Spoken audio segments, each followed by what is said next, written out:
Well, good. Welcome. Welcome, everybody.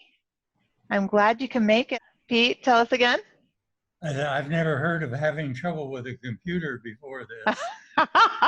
Oh, Pete and I have had quite a conversation. Everything has been a problem, and he's just been Pete, you are so helpful to me, and I appreciate you so much. Well, Oh. that's good. No, I like that you tell me what is really happening, and that helps me a lot. So thank you. That probably gets me into trouble sometimes, Oh, but I'm sure it does, but not with me. Not with me, not at this point. yeah. So thank you. Okay. Troublemakers make history, don't they? Yes, and I like troublemakers. He's the right kind of troublemaker for me, though. I'm telling you, Pete's good. That really helps. Well, I'm going to begin. Oh, here's Marty. Hi, Marty. Marty! Today, I'd like to welcome you all to talk about Memorial Day. And one of those things about Memorial Day that is so important, and I was telling Jen this earlier, it's one of those things that, yes, it has passed, but it's also a time that's very evocative, and I frankly remember more afterward than before. So I really appreciate having this conversation with you now that we've celebrated, we've had our memories, we've memorialized our loved ones, and I'm looking forward to sharing with you. I don't have much to share, but I'm looking forward to hearing your stories. So again, my name is Mary Cott, and you've met Jen Sabaut, and she's the one with the American flag behind her. She's so invaluable to me. I'm going to take you in order of the RSVPs that you sent me.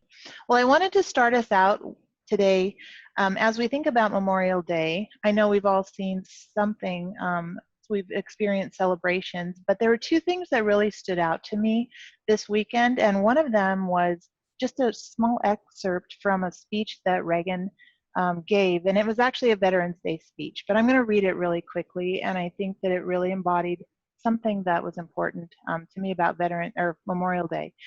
The imagination plays a trick. We see these soldiers in our mind as old and wise. We see them as something like the founding fathers, gray and gray-haired, but most of them were boys when they died, or girls, and they gave up two lives, the one they were living and the one they would have lived. When they died, they gave up their chance to be husbands and fathers and grandfathers, or wives, mothers and grandmothers.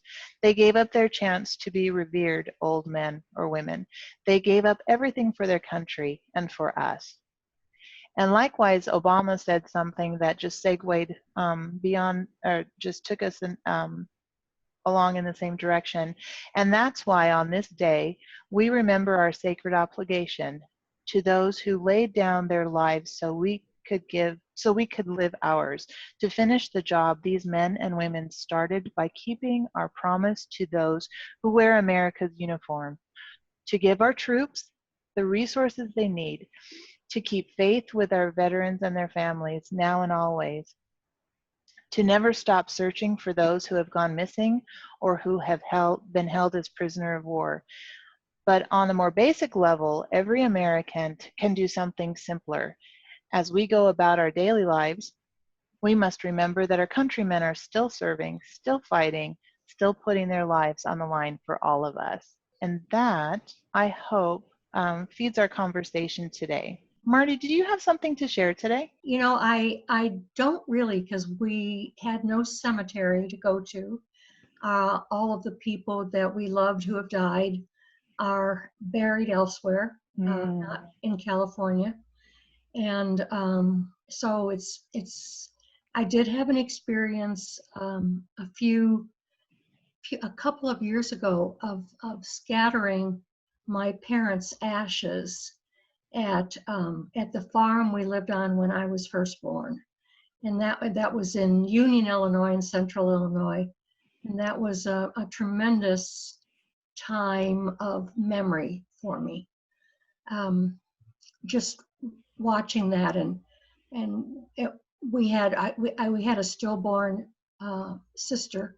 Mm. We scattered some of their ashes on her grave, So it was, yeah, so I guess that's probably about all I could say. I have, I watched 3 war movies on Memorial Day, just so that I would be kind of paying attention to what the cost was of these people who were serving in the wars. And that's probably all I have to say. Well, thank you, Marty. You know, that is important because I did not ask anybody here what their experience was with service or with loss of a loved one in the service. I got a few stories back, but I'm with you, Marty. I don't think all of us have experienced that, and yet I think that's why Obama's words spoke so heavily to me, and that is because I do have a responsibility, as you're articulating, to support that group. So thank you. I'm going to mute you. Michelle, did you have something to share? When I was growing up and throughout most of my life, we haven't. I had a father who was in World War II and had a terrific wound, and a brother in the Vietnam War. But otherwise, I wasn't that conscious of war things or memorials, or except for holidays and that kind of thing, until we moved to Hawaii. And there we're surrounded by there's the Cemetery of the Pacific, which is one of the most beautiful cemeteries I've ever seen. And it was it's just so gorgeous a place, and they have so many ceremonies that are worth attending. It's very much important there because there are many military people living there. But it's not. It's been that experience. And of course, even many Hawaiians were even though Hawaii wasn't a state, there were many Hawaiians who were also in the war. So there are memorials to that. So there are like 5 bases there, plus lots of museums and that kind of thing. And it's important there. I enjoyed living there, and that was one of the reasons, I think. Of course, they have Pearl Harbor, Right. thing. But I guess that's about my only thing I can contribute offhand. Well, thank you. Oh, sure.